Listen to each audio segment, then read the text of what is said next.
ada satu kisah yang aneh tentang kelahiran Isa Al-Masih, teman-teman. Dikatakan di dalam Quran surah 21 ayat 91, dan ingatlah kisah Maryam yang memelihara kehormatannya, lalu kami tiupkan roh dari kami ke dalam tubuhnya. Kami jadikan dia dan anaknya sebagai tanda kebesaran Allah bagi seluruh alam. Kata kehormatan di sini adalah farjaha.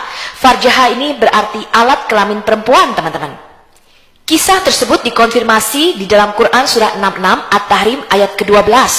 Dikatakan di sini, dan Maryam putri Imran, dia memelihara kemaluan atau farjahanya atau vaginanya, maka kami tiupkan ke dalamnya, yaitu roh kami, dan ia membenarkan kalimat Tuhannya. Jadi jelas ya, bahwa kisah Isa Al-Masih ini sangat berbeda dengan Alkitab. Alkitab mengatakan, kuasa Roh Kudus turun ke atas Maryam, tetapi di sini ada yang ditiupkan roh ke dalam kemaluan Maryam. Siapakah kami yang meniupkan roh ke dalam farjah Maryam? Muslim kalau mengatakan kami adalah Allah. Tetapi di dalam tafsir Al-Qurtubi volume 11 halaman 899 dikatakan yang meniupkan roh itu adalah Jibril. Begitu juga dengan tafsir Al-Qurtubi volume 18 halaman 769 tafsir Quran surah 66 ayat 12 dikatakan yang meniupkan adalah Jibril. Kita lihat tafsir At-Tabari volume 18 halaman 269. Sebenarnya para ulama berbeda pendapat apa arti farj, tetapi sebagian besar mengatakan itu adalah kemaluan itu sendiri. Jadi apa yang ditiupkan adalah ke dalam kemaluan Maryam, dan bahwa Maryam itu menjaga kemaluannya dari perbuatan keji. Di dalam tafsir At-Tabari volume 25 halaman 264 ada yang menafsirkan bahwa ditiupkan ke dalam sakunya, tetapi tidak mungkin ya Maryam itu mengandung dari saku bajunya, melainkan dari dalam farjahannya. Di dalam tafsir Ibnu Katsir jilid 8 halaman 233 dikatakan yang meniupkan sebagian dari roh Allah atau roh kami adalah malaikat Jibril, dan pada waktu itu malaikat Jibril dalam wujud seorang manusia laki-laki yang sempurna. Di dalam Quran terdapat satu frase yang aneh, teman-teman. Kita baca ya, Quran surah 6 surah Al-An'am ayat 101. Allah berkata, Dia pencipta langit dan bumi. Jadi siapa yang berkata di sini saya tidak tahu ya, teman-teman ya. Allah mengatakan bagaimana dia mempunyai anak padahal dia tidak mempunyai sahibah. Sahibah itu artinya pasangan perempuan yang diterjemahkan sebagai istri. Begitu juga dengan surah Al-Jin surah 72 ayat 3. Allah mengatakan dan bahwasanya maha tinggi kebesaran Tuhan kami. Jadi Allah mengatakan Tuhan kami, teman-teman. Dia tidak beristri dan tidak pula beranak.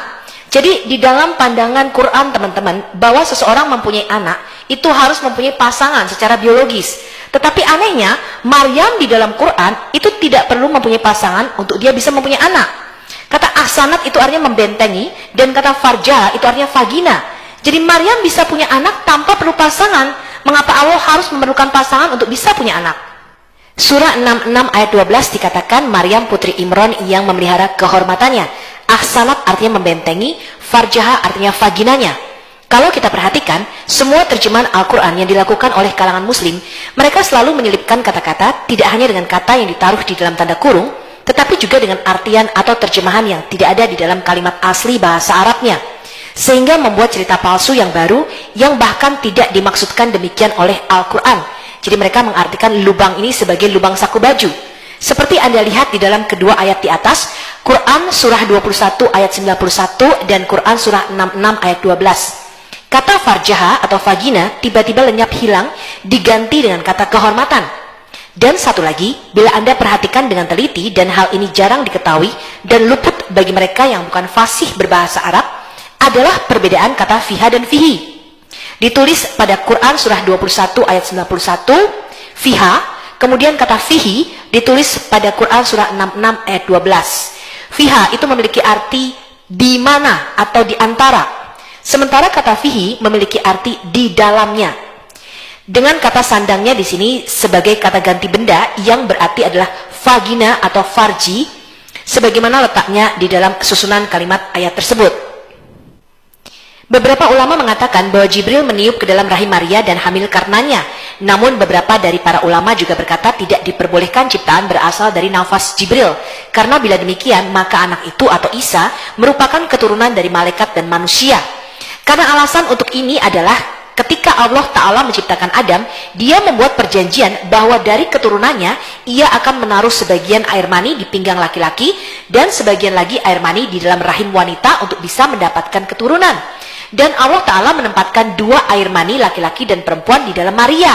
Jadi sebagian ditaruh di dalam tulang sulbi Maria, dan sebagian lagi ditaruh pada rahim Maria.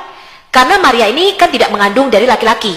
Kemudian Jibril meniupkan nafasnya untuk membangkitkan syahwat daripada Maria atau nafsu seks daripada Maria. Karena jika seorang wanita tidak bangkit syahwatnya, dia tidak akan bisa hamil. Maka ketika Maryam bangkit gairah syahwatnya oleh karena hembusan nafas Jibril, maka air mani yang ada di tulang sulbi Maria jatuh ke dalam rahimnya, dan kedua air itu bercampur dan dia kemudian bisa hamil. Ini ada di dalam tafsir Al-Qurtubi juz 4 halaman 88, dan Anda tidak bisa membaca ini di dalam tafsir Al-Qurtubi bahasa Indonesianya. Al-Quran dengan jelas mencatat dalam bahasa Arabnya bahwa Allah sebagai pihak yang meniup ke dalam farji atau vagina Maryam. Kaum muslim sangat malu menerima kenyataan bahwa Allah melakukan hal itu, yakni meniup vagina Maryam. Dan oleh karenanya mereka mencoba untuk membuat kalimat baru dalam bahasa lain yang tidak sesuai dengan apa yang tertulis di dalam bahasa asli Al-Quran. Bahkan ketika ulama mereka mencoba menjelaskan, semuanya menjadi semakin tidak masuk akal seperti yang kita baca pada tafsir Al-Qurtubi. Mereka meyakini bahwa Maryam telah menerima air mani laki-laki di dalam tulang sulbinya, dan Maryam juga menerima air mani perempuan yang telah disiapkan Allah semenjak zaman Adam.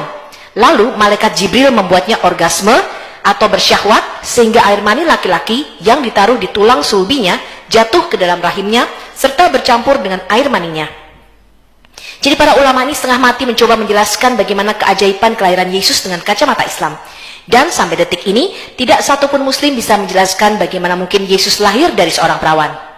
Anehnya di dalam hadis Muhammad berkata bahwa malaikat Arhamlah yang ditugasi meniupkan roh ke dalam janin wanita serta mengatur rezeki, kematian, amal, sengsara, dan kebahagiaan di dalam rahim.